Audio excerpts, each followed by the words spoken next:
Arunachala Shiva, Arunachala Shiva, Arunachala Shiva, Arunachala.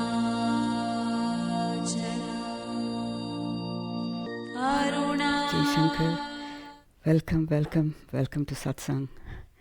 Please come. Thank you so much to all the Zoomers for being here and to all the beloved ones. We are so sorry, we apologize for the delay because folks here are traveling from a very long distance, so we didn't want to start without them. Thank you so much for being here for the 11th anniversary. You know, I don't know, I have no words to say because what can I say? You know, the Lord has been with us, spoken. It was His show from day one. It always has been His show and it will continue to be His show. So I'm very humbled that this one was chosen to do this work. You know, very few people, it's a small group, lot of Zoomers today.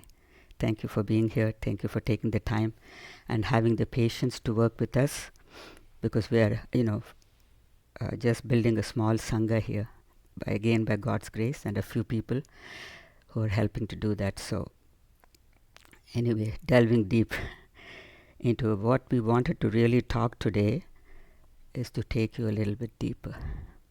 So we talked about pure intention, which is your sincere intention to break free, meaning freedom, emancipation, being a Jivanmukta in this lifetime. It is possible if you just follow what is being said here, you know.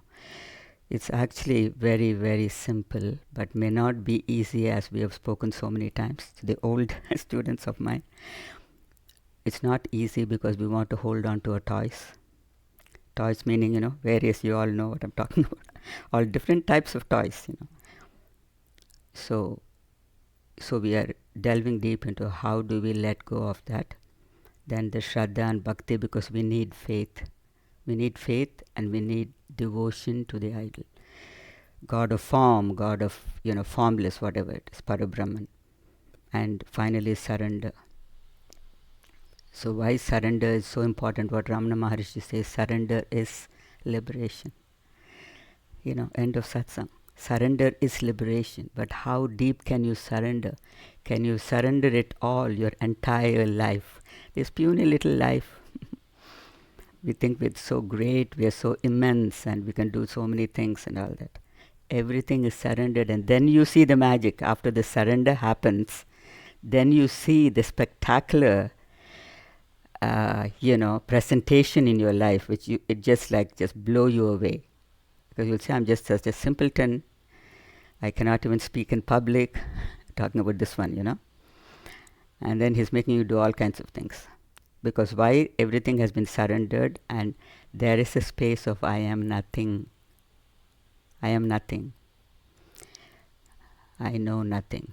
Because really it comes to that space when you say, what do I know? I mean, maybe I've scratched the surface a little bit, but there's so much more to be seen and to be known. But again, very important secret I want to tell today is that what all the great masters says, you don't have to know everything. Because you think, I have to learn the Upanishads, I have to completely, you know, learn the Bhagavad Gita, Bible, everything.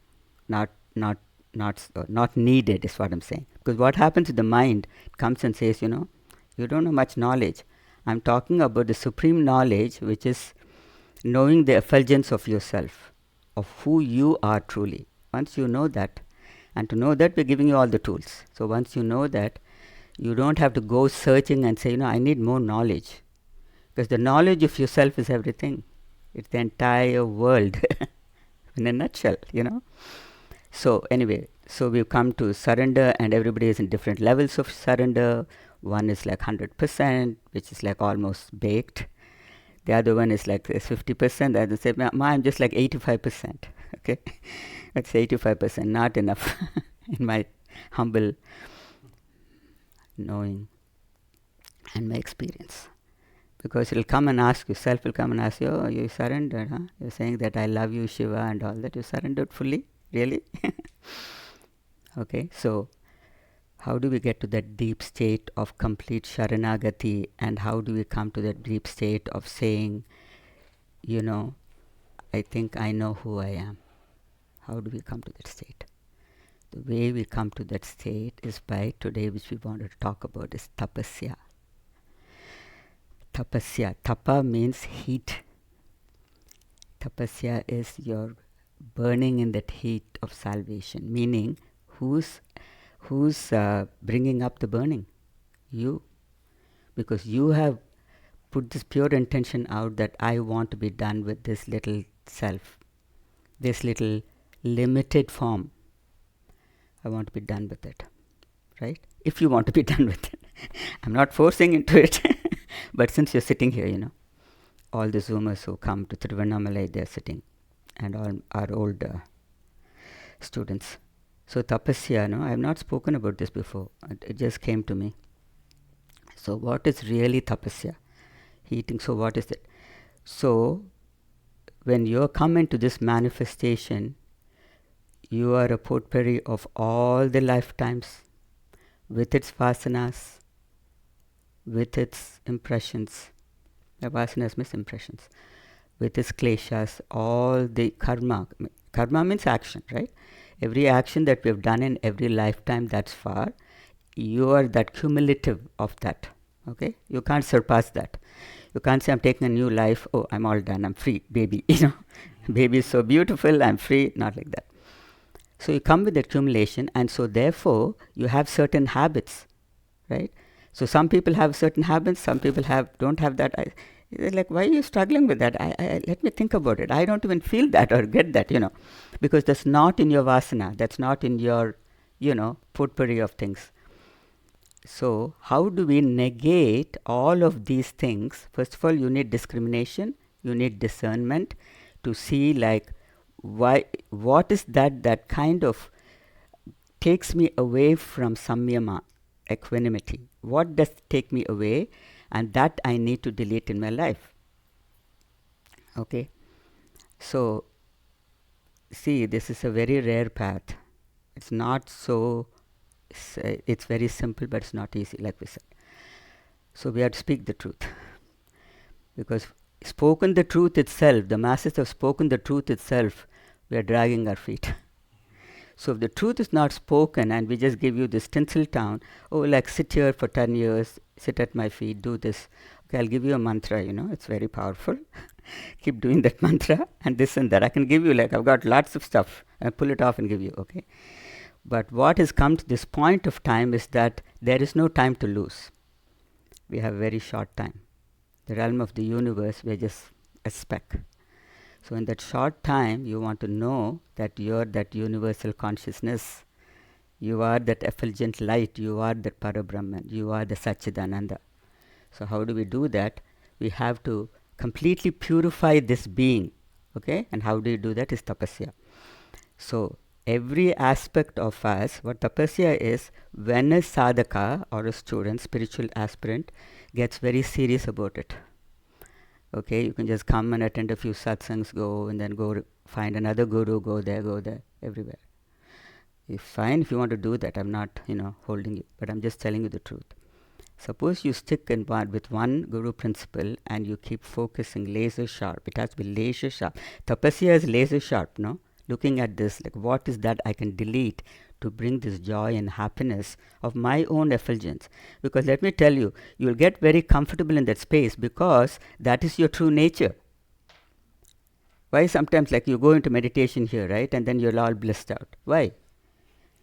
I'm not blissing you out. I mean, you're recognizing your own true nature. And you're saying, oh, this is who I am. Why am I moving away from that? Right? So that's the main thing. So tapasya, what you do is you're simply laser sharp. You're focusing that I want to be free. Okay? So you will go through with a fine tooth comb. You sit here and tell, what are my vasanas? What are my impressions that irk me? Every time that something comes up, right? You're saying why did I react like that? I didn't mean to react, and I just went and reacted. So you have to look at that. So always, we talked about witnessing also last time. You have to keep witnessing. You have to keep letting go. You have to keep, pressing the delete button. You're all computer whizzes. I'm not, but anyway, press the delete button, very fast it is, right? So you keep doing that. That's the tapasya. And when you're doing that, and when the vasanas are coming up to be released, it's good, because then you're giving the permission of Ishvara to burn you. It's actually you're creating that burning because you want to really get rid of all of your crap. Basically, that's what it is. Okay? So that time it's going to burn. You know why? Because the ego is going to say, no, I'm not getting out of here. Like, I own your life. I own you. So I'm not getting out of here that easily, buddy, So then that thing comes up, and it's like, you're not fighting with the ego. You're saying like, hey, when you become the master, you say, like, if you want to come today, you can visit me. Not bothered. It does not affect me whatsoever, right? And then slowly, it comes to Shuddha Buddhi, which is purified mind, and then it just, even then we go beyond the purified mind, drops off. So to do all of this, tapasya is so important. And I got this brilliant, absolutely brilliant, I've read it many years ago, but it came again, sent by a very dear friend. I'll give you the analogy what that is for this tapasya, okay? So pretty much, okay, you'll be doing it for a week or a month or whatever, and then you're just burning. I mean, Arunachala is the fire element, as you know, and automatically it is here in this, in this being. It flows through whatever. So you're going to get burnt. So welcome the burning. Welcome the burning, because it is like, giving you this beautiful chance. Okay, what is life really? Yeah, it's beautiful. The mountains are beautiful. The flowers are beautiful. I love flowers. I have all these arrangements. Enjoy everything. But beyond that, what is it? One day when you're frail and old and you're in deathbed, what is that you're going to think about? At that time, does all of this come into your... Does that help you? Oh, I had a beautiful garden. I had a beautiful dog. I had a beautiful spouse, whatever. It's all fine. You enjoy it. Saying without attachment. Okay? So they say, the Shastras say, the scriptures say that in the deathbed, really, when you're dying, the reason we're really like so there's an urgency to let you know the truth of who you are. I am that Tattvamasi. Is because at the deathbed, if suppose you are completely have done your, your sadhana, burning, your sadhana, that means you're deleting everything. You just decide, okay, one is really difficult, at one attachment you cannot delete, it's very difficult. So you're allowing the burning to happen, and slowly you'll come to a point to say, I think I can let that go, because we talk about lovingly unattached. I'm not saying don't love. Love everybody. You have to be, you are love. God is love. So you are love as well. Okay?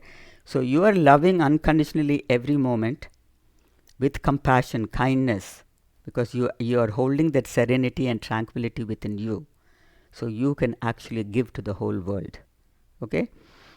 So you have to come to that point where you're deleting yourself, your little limited, little puny little self. You're deleting, and then finally it's, oh, wait a minute, what is this effulgence here, I don't know what is happening. There's too much power, like Shakti flows for this one, and I can't control it. So when you've deleted, tapasya is going through, and it may take months or it may take longer. Each time you just have to say, okay, this is my little bit tough thing, like I don't know whatever your vasanas are and your impurities are, you have to find that out. Okay, the gurus can take you to the water and say, drink, this fountain of youth, fountain of eternal reality, but then you have to drink it. You have to say, oh, if I drink this, what if I lose myself? That's a big fear, right? Like, you're telling me to just let go. It's like one time one of the students asked me, like, I go deep into this meditations, ma. Then I came out of it and I said, I have to get out of this space and go for a walk, otherwise I'm going to die. I said, darn it, you missed the point. You missed that beautiful 1 in a million situation. Why didn't you let go? But ma, like, what's going to happen to me, And then she went for a walk. I said, so this is where You have to be very alert in that showing. Suppose you have like this big, meeting in your office, and you're the CEO or something, or CFO, whatever. You have this big meeting you have to run, and then God brings you to that state. What will you do? Can you give up that meeting? I mean, you could be dead. What is a meeting? Suppose you die, and you have no time. You're dying. You're having a heart attack, and then, and then you cannot call and say, sorry, my boss, I cannot come. Can you do that? So it is like that, experiencing death in this moment where you are letting go of everything. So suppose that my beloved student has said, okay, I'm losing everything. She lost body consciousness, but she was aware that she was meditating. Okay, this was years back. And then, she says, no, I have to get up and go for a walk. So what I'm saying is, my darlings, don't let that little one come and, kind of distract you and think it's inspiring you to just save yourself. What I'm saying is, be ready for death. Because death is what? What is death? Death is the death of the ego. Your ego only dies, nothing else dies. You're very much here, don't worry. You're not going to go now, poof, like that, because God wants to make use of you. Because very few people come to listen to the truth. So He's going to hold on to you and say, oh, baby, I need you now. Just keep going. It's a very, very beautiful space. Humbly speaking. You don't need much. You need very little. This beloved sadhaka of ours came to Tiruvannamalai. He just only came 2 years, not even fully, when we were in Tiruvannamalai for 1 month. He came the first time. Second time he had to go on business, so he came only for the half the time. And very simply he wrote, Ma, now I realize, after attending the satsangs in Tiruvannamalai and doing the meditations as was said, I simply now realize how simple life is and how little we need. End of story. He's so finished, When you come to that, right, the realization, then all of this lifetime we are just working. What for? Each time you're missing the boat, you're missing life, you're missing everything, and you're working. Working for somebody, working for yourself. You think you're working for yourself. What I'm guaranteeing you, if you choose to be in this path, and if you choose to be emancipated, you are taken care of. And this one is a living example of that. Okay, how did all this happen? How am I sitting here after so many major surgeries? Oh, that's sorry. So tapasya is like keeping on looking at yourself and deleting and saying, why do I need this? Because how do you find out? Because when you're in state of sorrow, when there's a tear coming, or when somebody says something and you have worked and you're doing everything for that person, and it's not appreciated. You feel a little ouch, because you've given everything. That's the time you have to recognize that I don't need that person to make me happy. I don't need the world to make me happy. I need to be happy within myself first.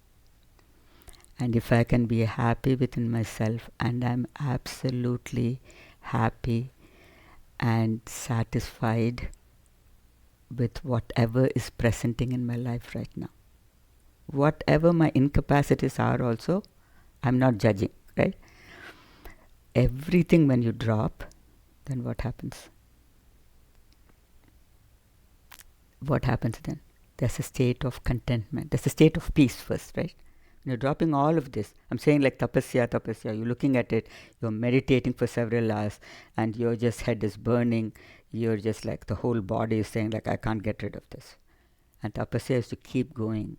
Okay, you'll get up and have a cool water, a cup of tea or something, and then you get back to it. Okay? So I'm not saying 24/7. Yes, you have, work and all this, you do all of that.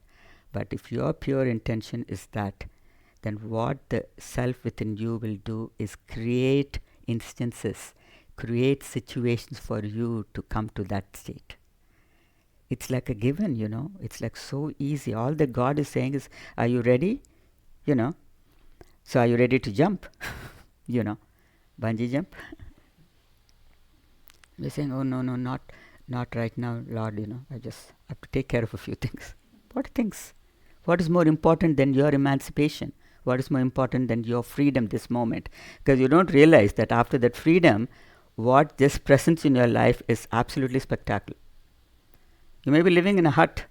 When I say absolutely spectacular, don't imagine $1 million home and all that. Okay?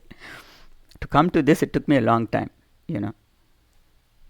was moved from one house to the other now. Because I said, I'm leaving, that's it. God told me to leave to do this work, I'm leaving. And I went on from one, in San Diego, went with that. Anyway, so all that in the purification also, what will happen is once you have made up your mind, in the purification also what will happen is that you will be very happy. You will be content. So that is the slow in the voyage, right? The path. So even then, if you're content and if you're peaceful and all that, then you'll be okay. What do you think? Doable? Doable? Doable? Eric is going, I don't know what she's talking about. I do. Yeah. It's in conflict with some other lessons Oh, okay. that I've heard my entire life. Right. Exactly, yeah. Of being a servant for others. Right. Putting Yeah, others before myself. Yeah. That's okay. So that, the Zoomers can also listen to you. So he said that he, other things, all his life he has learned is in conflict with what we're talking right now. So please explain. Yeah. So my bringing up taught me to be of service to others. Right. Taught me to put others before myself. Right. The idea of escaping. Yeah. And leaving everybody behind that's counting on me. It's in conflict. And I don't know how to rectify that. Okay. You can rectify it now. Because see, you said I was trained to be like a servant, service for others. What do you think after emancipation the person is doing? What is this one doing? Am I service for the whole humanity? You cannot but do that, because that is the basics of coming to emancipation. God will say, okay, you're going to sit here. Okay, you have to leave the home now. And I'm going, excuse me, coming here. Yeah, I leave now. And I'm going, oh, okay, it's a Thursday. Now meaning, what do you mean, So he's going to take you. But the beginning part of it, when you're doing your tapasya also, it's a good thing, starting to say, be of service to others. Because we say, even little ones in India, that, go help your grandmother, right? Go and be, you kind of culture that. So you are giving all the time. Then you grow up. Then you become Eric. Okay. So then now you're thinking, who am I? Okay, I'm giving to everybody, but it's only in a very limited aspect. I'm giving to everybody only in a limited aspect. Okay, Eric can only do so much. Okay, so much. So now you're saying, who am I? And now you come to this satsang, right? Which tells you there's nothing selfish about you wanting this freedom for yourself and knowing who you are. Because simply Ramana Maharshi says, if you don't know who you are, whom are you trying to help? Because what happens is that knowing who you are, I am that or Tattvamasi, when you know very humbly, because you become very humble, you can never, you can never just be very arrogant, because then you're not the self. So you always are that humility, and humility comes from service. Okay, so initially, right, when I used to always go to convent schools. I was always studied in convent schools, and everything. And that mother used to say, I used to go to church and say, name the Father and of the Son and of the Holy Ghost and all that. And I'll open my tongue to get the Holy Communion. And the father knew I was not Catholic. He'll wink at me and he'll say, okay. Because he knew I wanted it so badly. I said, Father, please. I would just look at him and I won't say anything. I'll be the little tiny, 8 years or 10 years or something. I'll go to Holy Communion every time and he will look at me and smile. Okay. He says, okay, come. Even at that time, I don't know, for whatever reason, everybody loved this one. Then I would get the Holy Ghost. I'd be so happy. And he would just look at my face and be so thrilled. He'll be happy to see my face all glowing. So, and then I'll come out and there'll be the Mother Mary statue and the holy water, and I will take the holy water. So, and then have to help everybody, all the time. So those are part of your vasanas. So if Eric, you want to help everybody, that's part also of your vasanas. Some karma you have done before where you're always helping everybody. Okay, that's fine. But now, who are you now? Just a little helper for a few people, for a few moments. This will be a flowing that happens. Seva will be a flowing that happens from your heart that wants to simply give unconditionally without having any expectations. No expectation. Somebody wants to give, fine. Otherwise, it's fine. Because in that giving, you are full. You feel so fulfilled. When we go all the way to Tiruvannamalai, and Krishna always comes with me, and I'm traveling every year, and sometimes the body will say, "You really want to travel?" Like he asked me, like, "You're going to travel with that knee? It doesn't look very good." I said, I just looked at him and said, "Yeah, I'm going." He says, "Oh," like he must have thought, I'll give up with Ma, she's not going to listen to me. So, what happens is, you may look very gentle and feeble and whatever, but there's an inner strength within you, an inner courage that keeps going. And what is that courage? Is it me? That effulgent spirit that's flowing through you and taken over your life at every moment, and it's conducting your life. So basically, what are you saying in Tapasya? Please conduct my life, because I do not know how to do this. I have no idea, because I've tried doing this and haven't been very successful at it. But I didn't even say that prayer, because I'm talking about the people who are working and all of that, because there's a fear factor that, if I give up my work. So Tapasya, you got the meaning of Tapasya, right? So you have to keep witnessing. You have to keep watching yourself. You're the thief and you're the policeman. So you got to police yourself. You have to use the discrimination, discernment. What can I drop this moment? And take it in the now. The power of the now, power of the now. So take it in the now and see how everything is evolving within you. And what if when I dropped all of this, today I'm feeling so light, and energetic, because for once I thought about this one. And why you're thinking about this one is because to clear out the impurities, not for any selfish reasons, So I told you about this beautiful example, if I can find that. So I hope the Zoomers are okay with this. So in Bhagavad Gita, it's part of the Bhagavad Gita, they give a very beautiful example. And see again, so this Tapasya came, it just came like a download. I call it downloads. I don't know anything what I'm going to be speaking, right? Call it downloads. So that came about a week ago, and I just said, okay, Shambhu, we'll think about it on Saturday, because, you'll change it. He'll change any time. He'll tell me what to tell, and then next minute it'll be gone. And sometimes I'll tell him, I'm not holding on to this because I'm not remembering anything. If you want me to remember, you'll have to flow again, All this kind of conversations goes on. So then this thing comes, right, from some friend.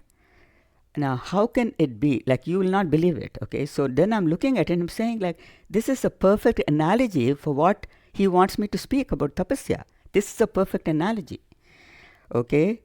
So, thoughts for reflection, the bamboo, the flute, and Karma Yogi. The bamboo, the flute, and the Karma Yogi. Karma Yogi is one who does the action, who always actions, like he was saying, be, loving and helpful to everybody without having any expectations. That's Karma Yogi.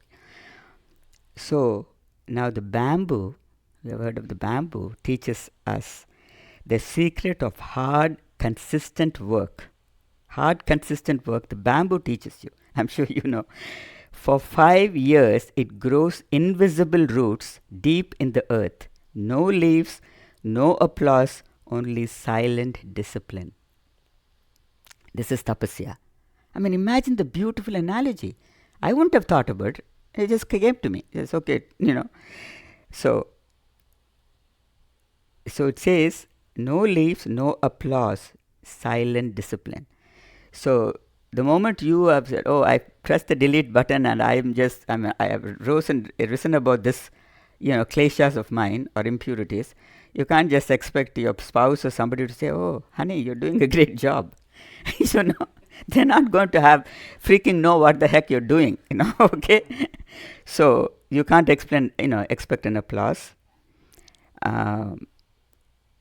So then it rises tall and strong, the same bamboo, when hollow and surrendered, becomes Krishna's flute, singing divine music when he breathes through it. And that's what you become when Krishna is blowing through your flute, the flute without ego, that which is completely empty, devoid of arrogance, devoid of ego, devoid of... I'm just getting all these vibrations. I don't know if I can talk anymore. Anyway. Becomes... See, it says, when hollow and surrendered. That's why we talk so much about surrender. If you can just surrender, you become hollow. You think, oh, because then you'll... Why the burning happens is because you'll think, oh my God, all of who I think Eric is going away. Alice is going away, it's melting off. What am I supposed to do, So you have to be like the bamboo, And so this is the Bhagavad Gita, chapter 3, verse 19. I won't go into all that because you won't remember it. Therefore, without attachment, always perform the work that must be done. Without attachment, perform the work that must be done, and one attains the Supreme. How simple is that? That's so difficult.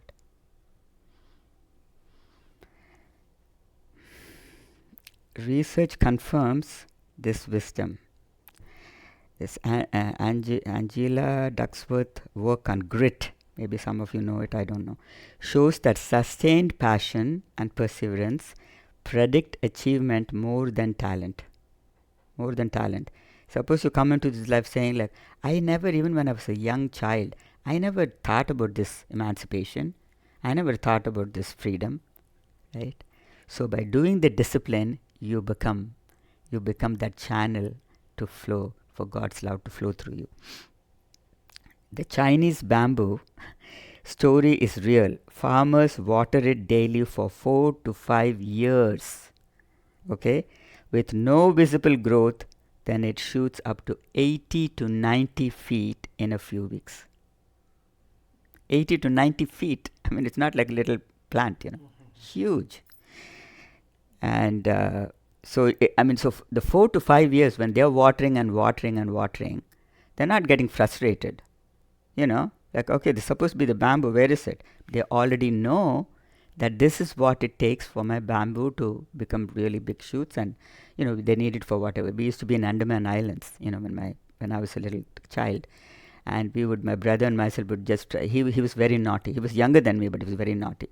So we're not supposed to go off the house. Like, we had a house on stilts, like on the top, because snakes and all kinds of things, like elephant snakes. So he would just say, like, and then there would be a little stairs to go down. So he was itty bitty, like I was itty bitty myself, and he was 1.5 years younger than me. So he'd say, come, let's just go. I'll just take you, We'll just go and roam around. So we'll just, one day we were just like, oh, it's beautiful meadows and it's all green. We just like la-di-da, just happily going. And he knew he was getting me into trouble, but he was doing it anyway. So we go there. So we go there, and then there's beautiful bamboo. And he says, see, this bamboo, this is beautiful. You always like bamboo, let's go. Then I'm saying, yeah, and go.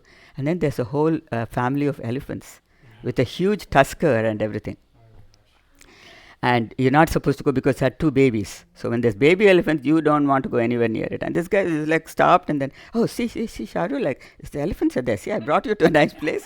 He's like this little, And by the time my mom realized that these 2 are out somewhere and where they have gone, So we had like 7 servants, right?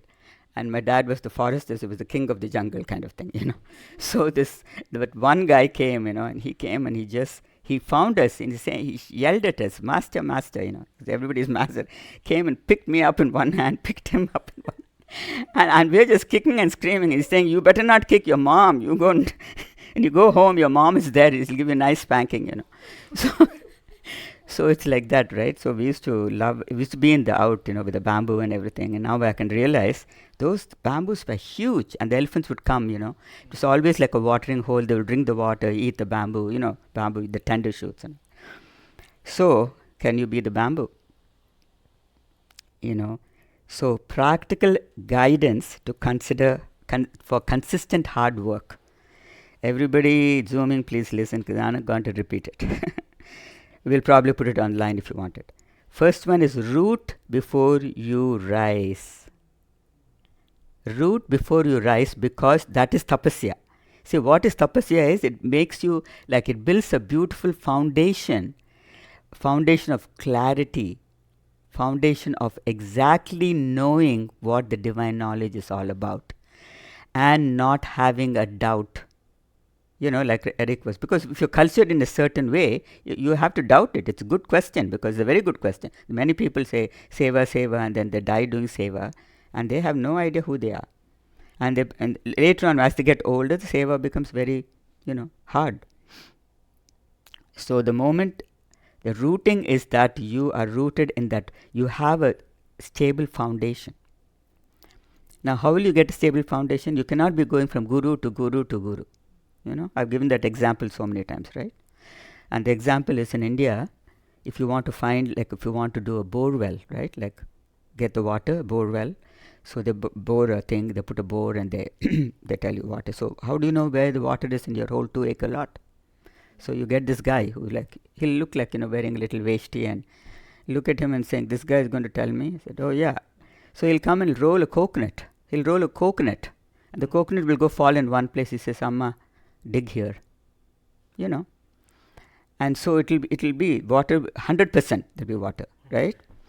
So, and they've been doing for generations, his father, grandfather, whatever. Now what I'm saying is, you found this guy, he said, dig here. You're digging 200 feet and you didn't find water, and you said, this guy is useless. I didn't find water. He wants you to go to 450 feet. You're doing 200 feet and you didn't find water. Saying, okay, let me go and find another guy. They have a name for that guy. I forget the name now. So you go and find another guy who's supposed to be expert. And then you say, you come and find, you come and tell me where the water is. And he says, oh, it is this side. The opposite of that guy. So like this, how many gurus are you going to be traveling is what I'm trying to tell you. If you resonate with someone, I'm not saying sit here, but if you resonate with somebody, and somebody, you feel like this in your heart that, this truth is being spoken, and there's some, feeling of resonance with this person, then stay, and go. That's why I tell people, come at least for 5-6 satsangs together, then you will have a sense of, is this where I want to be, So root before you rise, master the basics daily. Invisible effort builds unshakable strength. Invisible effort brings unshakable, just like the bamboo, right? Be the flute, stay hollow of ego. Let your skills be an instrument to his will. So let your skills be an instrument to his will. I didn't know what skills I had even. Okay, then what he does, if you're a bamboo, he just puts the talents also into you. He just makes you walk, talk, whatever. And you have nothing to do with it. How easy is that life, I'm telling you, it's like the jobless job, And there's so much joy with it, So water with utsaha. Utsaha means, it's like in English, it's enthusiasm. Utsaha is, the word, right? So, so work like the bamboo, patient, persistent, unseen. Serve like the flute, empty of I, full of surrender. Trust the rhythm. Results have their season. Your job is effort, not timing. It's so important. You have to trust the timing, because we're so what do you say, no patience. We don't have any patience, right? We have to say, you have to get it tomorrow. Well, I went for 4 satsangs, nothing is happening, it's like that. So you have to trust. This is where the surrender comes. You also surrender that timing to God, because He knows what is highest and best for you at all times. You do not know. Trust me on this one, okay? You have no idea. I want to use a word between that, but I'll refrain myself. Then we say, work like the bamboo, patient, persistent, unseen, serve like the flute, empty of eye, full of surrender. That is a karma yogi. When the roots are deep, no storm can shake you. This is what I talked about, building the foundation. No? If you become a master of yourself and you have that firm foundation, you can be like living in a hut with a little cotton sari. There's unshakable reality. You're in that irrevocable state. Now, nobody can come and touch you. Even if they come and say, oh, you know what, that old lady lives in the, I'm going to go and see what she has, and I'm going to rob her of everything. And the guy, big guy, robber, thief, he comes and she says, oh, hi, darling, how are you? And he just melts. He says, oh, gosh, So your vibration, it's surrounding you at every moment, and nobody can even touch you. I mean, nobody. I've had that experience sometimes. So, work like the bamboo, patient, persistent. See, persistence is very important, because this is not going to come tomorrow. Oh, yeah, darling, I'll give you enlightenment. God is not good. He's going to give you all the, tests and everything. He's going to work with you. Because you have surrendered your life, He's going to work with you. So, that is karma yogi. When the roots are deep, no storm can shake you. When the heart is hollow, Krishna will play His song through you. So your yoga, okay, is excellent in action. Yoga karmasu kausalam. Kausalam is, you'll be happy. That excellence in action. Okay. So, how do you like that one? So, how about Eric? Is still a question mark? How are you feeling now? Is it doable? More than one question mark. Oh, okay. So how about all of you? Yes. Can you turn it on? I have lots of questions. Mm-hmm. A bit like All the time. I was wondering about discernment, Mm-hmm. and I realized that I think sometimes I might be applying the idea of discernment, but it's just another part of the mind Mm-hmm. discerning, and that it's Right. just then I Mm-hmm. can't move, and I Right. So can you give me an example? Because discernment can be so many areas and situations. So, a lot of the time it's like not knowing what to do next Mm-hmm. in each moment. Mm-hmm. When I hear you say that it's only now is the, Yeah. and then there may be presented many options. How do you know Mm-hmm.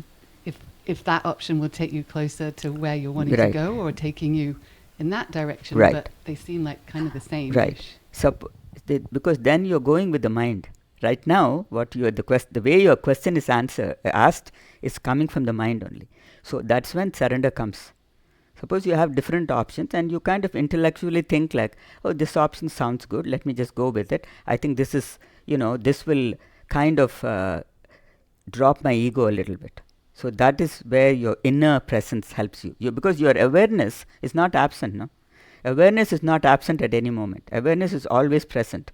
So you have to use that. Suppose you use that in kind of, you thought, or maybe the mind came and made me do this, decision, and you surrender. You have to surrender that positionalities of that moment and give it some time. Because in my situation, I used to give it like, sometimes the answer will come in 5 minutes, sometimes it will take 5 days, sometimes it will take a month. I just have to be surrendered in it, making sure, like completely accepting that God is taking care of me. And that is total surrender. So that's when you catch yourself, right? Because otherwise the mind will come and say all these other different things. Make sense? So you have to surrender. So when you're doing a tapasya, if the situations come up that I need to surrender more, then you keep surrendering. Because what is that you're going to lose? All this time you've spent in your life, okay, without knowing this knowledge. Maybe to some extent you know the knowledge, you've been in the spiritual path. Suppose you came to this intensification of this knowledge, and you can say that, okay, I can just let it go and just be there with this for a couple of days or something. And it's so funny, you will be chopping zucchini and it come boom, it'll come, the answer will come. You'll be eating like an apple or something, and it's, oh yeah, I got it, like it's just, and at that time you won't have the ego coming and sabotaging. You will just know brilliantly that this is what I need to do. So for you to come to that, only tapasya has to be done. Understanding of the spiritual knowledge has to be completely acclimatized and drunk. And then you will just become that conduit where, all-knowing conduit. It'll take some time. You just have to follow, what's being said and practice it. That is tapasya. You have to do more tapasya. So, good. Is that doable? Mm-hmm. Yeah, I think I'm just feeling the trust is a big... Yes. The word trust, when you say surrender, it's like, whoa. Yeah. What does it actually mean to surrender and trust Right. something other than your little self? Yeah. So that's where the faith comes. Faith and trust is similar, faith and trust. So if you just trust that, see, the thing is, it is difficult because we're talking about something metaphysical that you cannot see. And we're telling you, trust that, and where is that? And we're actually looking out there. Not really, you have to look in here, it's right here. There's no even distance. There's not even a distance between you and the effulgent light, because it's your true nature. So keep trying. So any questions from the satsang, you can send us through the Seva team and we will answer. And Eric, do you want to ask another question? No? Okay. You can talk to me in person anytime. And we want to play a beautiful bhajan, and Krishna will give you the meaning, the brief meaning which is there. The sloka is Tat Purushaya Vidmahe Mahadevaya Dhimahe Tanno Rudro Prachoyadat. So you're connecting with Shiva, who is the Rudra. Tat Purushaya Vidmahe, the Purusha is like in a human form, which is the highest form of humanity, is Shiva. So we want to connect with that and connect with his Rudra form, which is very powerful. So more meaning he'll tell you.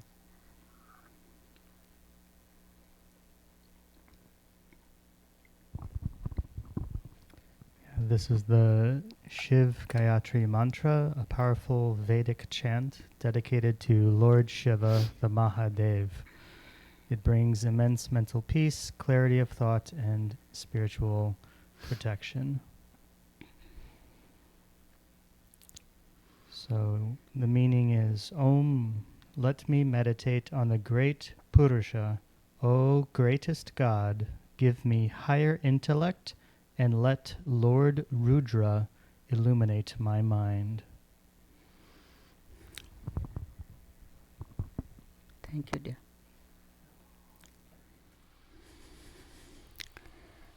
Something just came about answer to, where is Eric? Yeah, Eric's question about Seva, doing Seva, Karma Yoga. So when you're doing that selfless service also, that brings you good karma. That's why you're here. That was what I got. Because automatically God takes care of those who are helping others. So that's also a very beautiful thing. So everybody is here, no? Sit comfortably, take in a deep breath. Inhaling light, peace, love. And exhale, dropping everything that does not serve you.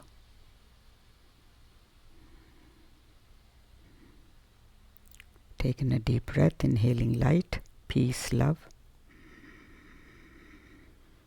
And exhale, dropping even further, letting go of your name and form and all of the positionalities that go with it. One last time, deep inhalation, inhaling light, peace, love. And exhale, dropping and just being, not being this or that, not even wanting to be a spiritual sadhaka. This moment is letting go and feeling the freedom. Thank you.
Slowly come out.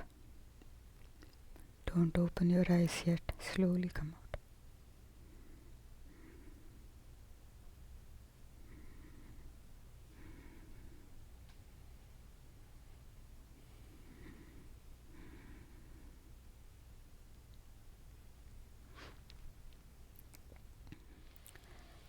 Take in a gentle breath, inhaling light, peace, love, and exhale, dropping everything that was released.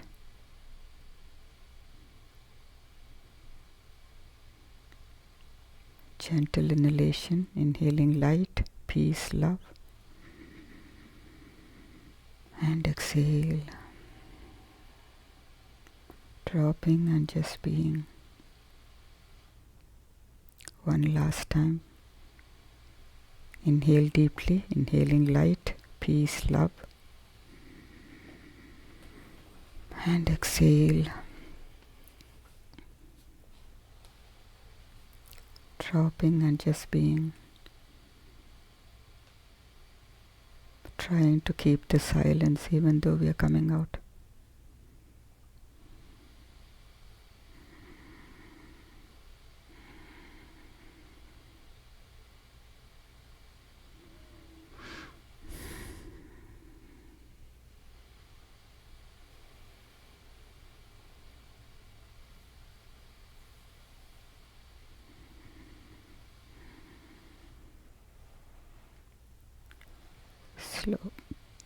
Slowly open your eyes when you're ready.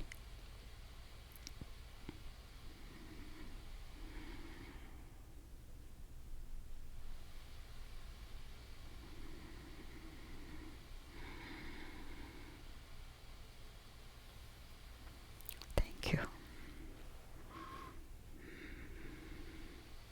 Thank you so much.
Thank you so much for coming.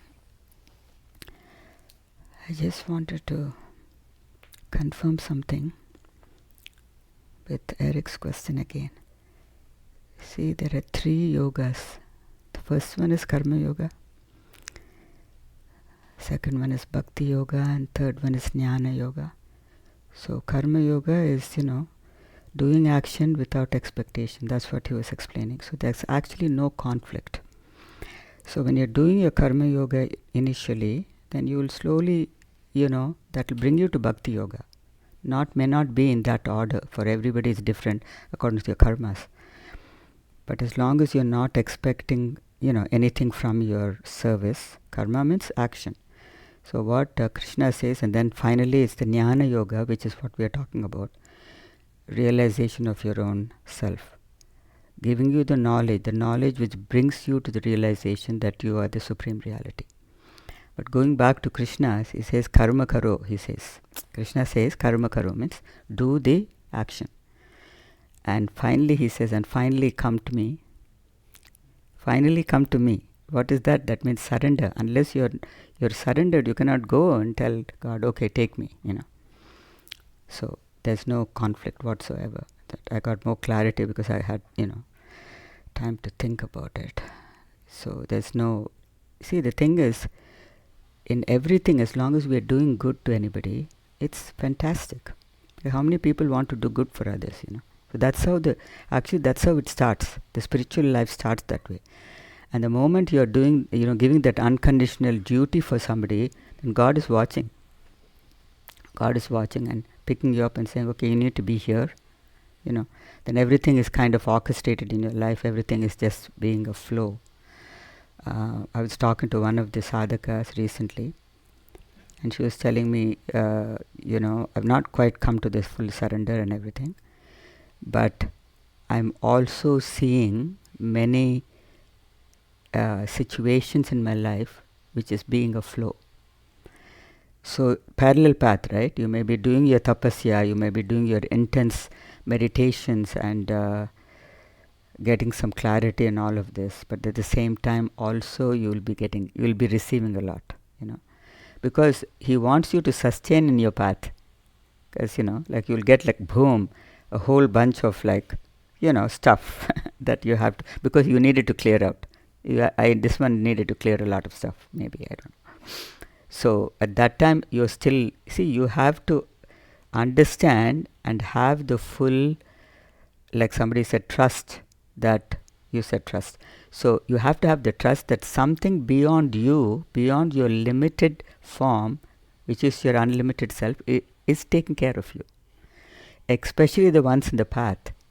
You're not going to just go poof, Something within you will sustain you through whatever you have to go through. This one can write a book. Because there's no idea, you cannot even fathom what you can come to after this tapasya. Because in the beginning you'll be thinking, oh my God, like it's dragging me to the fire, and it's like putting me in the dryer and stringing me up. Like I was telling one of my friends, she said, where do you get all these concepts of dryer? That's like intense. I say, yeah, it isn't. Tapasya is intense, So thank you so much for being here, and we're on 11th year, and I just don't want to forget, I don't want to mention any names, but thank you to all the Seva team who have been with us for 11, some of them for 11 years, and still going on, and some who joined later on and were still there, and I don't want to say the names, but I appreciate it so much, because without them I'm nobody, and that's where God sends people who are willing to help and giving of unconditional love, and that's why the satsang still goes on. So thank you so much. Thank you to everybody, and thank you to all of you for being here and opening up this satsang in Dublin. Thank you so much. Appreciate it. Thank you. Thank you to all the Zoomers who are there and my beloved ones. All of you are beloved ones now. Have become beloved. So thank you for being here, and thank you for supporting. And see, that support is what is like, nothing is needed here, but the support is when you are listening and when you are saying, okay, I'm going to be free. That is any guru principle's fulfillment. They're not, at the point, the gurus, they don't need anything. At that point, some bhiksha is given, they will take it. If they don't have also, they'll say, be fine. But they're not going to stop what they're, come here to do. So just keep that in thing, and don't hesitate to ask any questions. Send it through the Seva team, and also Krishna is very capable of answering anything that I'm not able to, physically not there. He can take over and answer. So thank you, Krishna, for being here. Thank you, darlings, and for coming such a long distance and making it there. Thank you. Jai Shankar. Jai Shankar.